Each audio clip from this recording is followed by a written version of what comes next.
అందరికి అదే గొంతు. నువ్వు కూడా లతా మంగేష్కర్ పాడవచ్చు కదా, ఎందుకు కేవలం విని ఆనందిస్తు నువ్వు పాడి ఆనందించుకోవచ్చు కదా. సగమద నిజ సానిద మగజ మగజ మగజ సానిద నిద మద మగ మగజ. గొంతు ఉంది, ఎంత బాగా పాడుకోవచ్చు.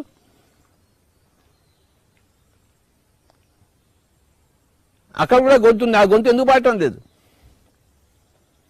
అది పాపం కాదా? నిజదని నిమద గమ సగ గమ దని నిజ. మా నాన్నగారికి బాగా బొమ్మలు వేసేవారు, చిత్రలేఖనం బాగా వచ్చు, నాకు రాదు. మా పెద్దక్క గారికి ఎంతో బాగా వచ్చు చిత్రలేఖనం, ఆవిడ ఎన్నో ప్రదర్శన ఇచ్చింది. మా అమ్మాయి ఉంది పరిణిత, బాగా డాన్స్ బాగా చిత్రలేఖనం, నాకు రాదు. నేను ఒకసారి ట్రై చేశాను, ఒక ఏనుగుని గీద్దామని, కుక్క కూడా రాలేదు దాని నుంచి. నాకు మళ్ళీ జన్మ తప్పదు ఇంకో ఏనుగు వేసేదాకా, ఎందుకంటే నేను డెవలప్ చేయలేదు.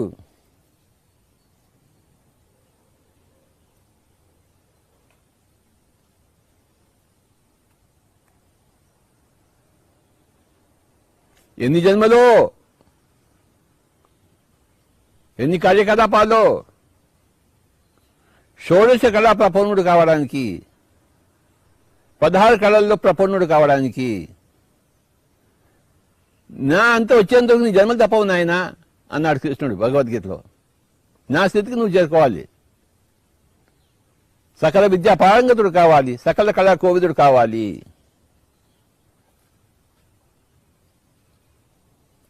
ప్రతి జన్మ మనకి లాభమే, ప్రతి జన్మ మన యొక్క అవకాశమే ఉపయోగించుకునే వాళ్ళకి, ప్రతి జన్మ ఒక దరిద్రమే ఉపయోగించుకోని వాళ్ళకి. ఎన్ని జన్మలు ఎత్తినా అన్ని జన్మలు దరిద్రమే, ఎందుకంటే ఉపయోగించుకోలేదు.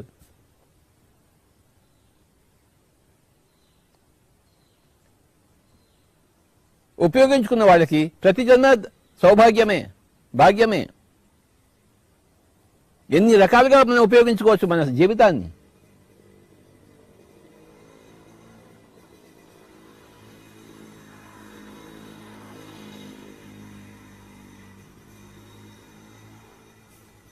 పాపం అన్నది ఎంత పెద్దగా ఉంది చూడండి, విస్తరించి ఉంది పాపం. చేయగలిగి ఉండి చేయలేకపోతే పాపమే కదా. నువ్వు చేయలేకుండా ఉండి చేయలేకపోతే పాపం కాదు, కానీ చేయగలిగి ఉండి నువ్వు చేయలేకపోతే పాపమే కదా.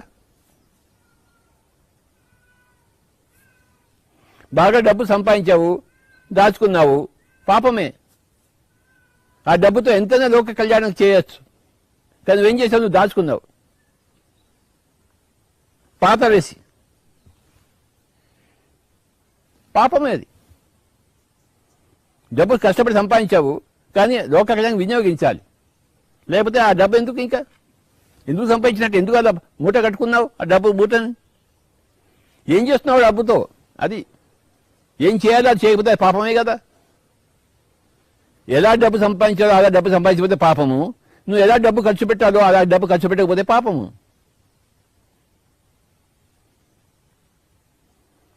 నీ తండ్రి దగ్గర నుంచి బోల్డ్ ఆస్తి వచ్చింది, నువ్వు ఎలా ఖర్చు పెట్టావు దాన్ని? నువ్వు సంపాదించలేదు, నీకు ఆస్తి వచ్చింది నీ తండ్రి వల్ల, నువ్వు దాన్ని ఎలా ఖర్చు పెట్టావు?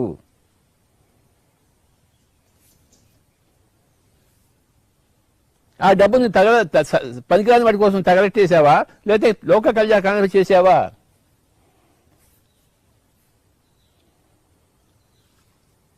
ఒక పిరమిడ్ మెడిటేషన్ సెంటర్కి డొనేషన్ ఇచ్చావా? ఒక ధ్యానికి సపోర్ట్ ఇచ్చావా? లేదా నువ్వు తాగి పడుకున్నావా?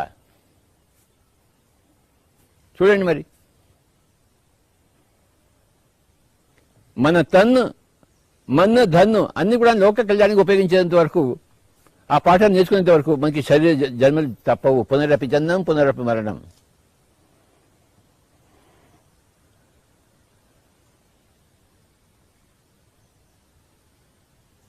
నీకున్నదంతా లోకానికి సమర్పణం చేయాలి.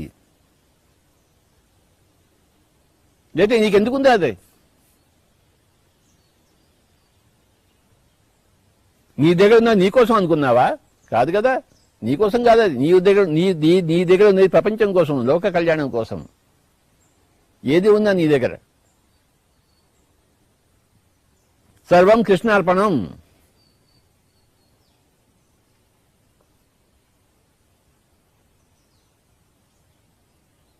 కృష్ణుడు అంటే లోకమే. సర్వం లోకార్పణం, కృష్ణార్పణం.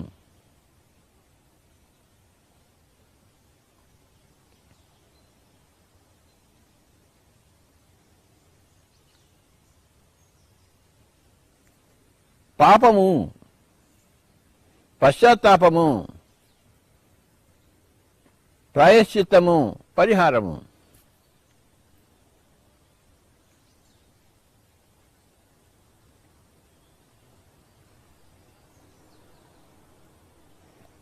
ఒకానొక జన్మలో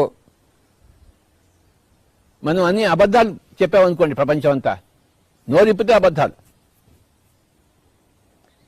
ఆ అబద్ధాల వల్ల ప్రపంచంతో నాశనం అయిపోయింది. నోరిప్పితే అబద్ధాలు. లేదా నువ్వు చెవులు వింటే అబద్ధాలే వింటున్నావు నువ్వు. అప్పుడు ఏమవుతుంది? ఏదో ఒక జన్మలో నువ్వు మూగవాడిగా పుడతావు. నువ్వు నోరు ఇంకా పనికిరాదు. నువ్వు అబద్ధాలు చెప్పలేవు. నువ్వు నీ చెవులు వినిపించవు, అబద్ధాలు వినలేవు. అది నీ పట్ల సృష్టి యొక్క కరుణ. నీ దగ్గర నోరు ఉంటే నువ్వు అబద్ధాలు చెప్తున్నావు నాయన. కనుక నోరు తీసేద్దాం, ఇంకా అబద్ధాలు చెప్పకుండా ఉంటావు. నీ చెవులు పని చేయకుండా పోవుగాక. ఎందుకంటే ఇంకా అబద్ధాలు వినలేవు. అది లోక కళ్యాణం జరుగుతుంది నీ వల్ల.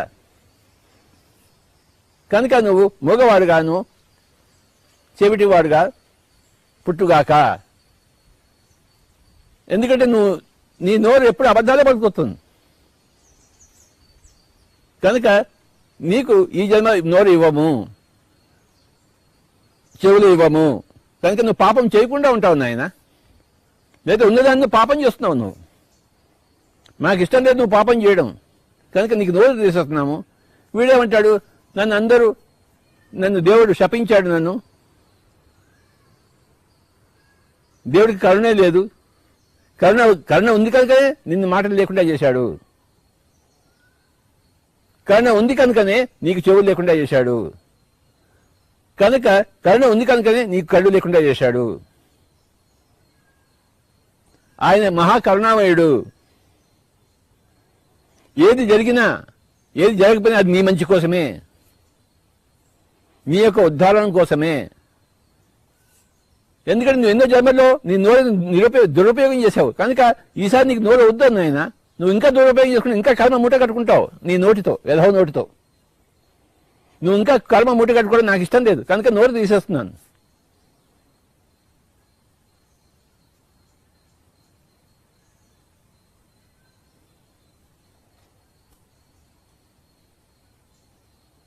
కర్మదేవతలు కరుణామయులు. కర్మ సిద్ధాంతము కరుణా సిద్ధాంతము.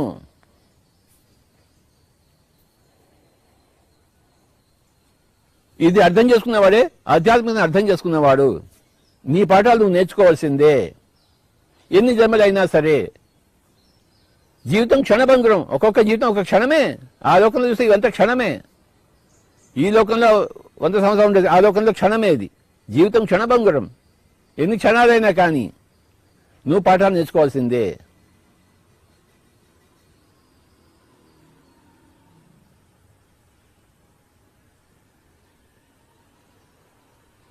నువ్వు పాఠాలు నేర్చుకునేంత వరకు పునరపి జన్మం పునరపి మరణం.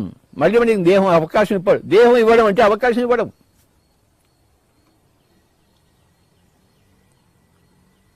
పోయినసారి నీకు నోటిని ఇచ్చాము, నోటిని దురుపయోగం చేసాము. ఈసారి కూడా నోటి ఇస్తున్నాము, ఈసారి చేయకు నాయన అని 100 సార్లు అయిన తర్వాత అప్పుడు నోటిని తీసేస్తారు. కృష్ణుడు శిశుపాలుడు 99 సార్లు ఎక్కబెట్టి ఆ తర్వాత చంపినట్టు. మొట్టమొదటి చంపేశాడు ఏంటి? 9 సార్లు లెక్క పెట్టుకున్నాడు. 100 దానికి చట్టగా తీశాడు. నీకు 99 సార్లు నువ్వు నోరు ఇచ్చి నువ్వు 99 సార్లు నువ్వు దురుపయోగం చేస్తే ఇంకా నోటు తీసేస్తాడు. ఇంకేం చేస్తాడు వాడు? నోటు తీయకుండా ఎలా ఉంటాడు? 99 నోట్లు జన్మలో 99 నోట్లు ఇచ్చామయ్యా, నువ్వు అన్నింటిని నిరుపయోగం చేసుకున్నావు. ఎంతసేపు తిట్టడమే నీ పని, ఎంతసేపు అబద్ధాలు మాట్లాడమే నీ పని. ఇంక మేము సహించాం, ఇది 100వ జన్మ కనుక నోటు తీసేస్తాం.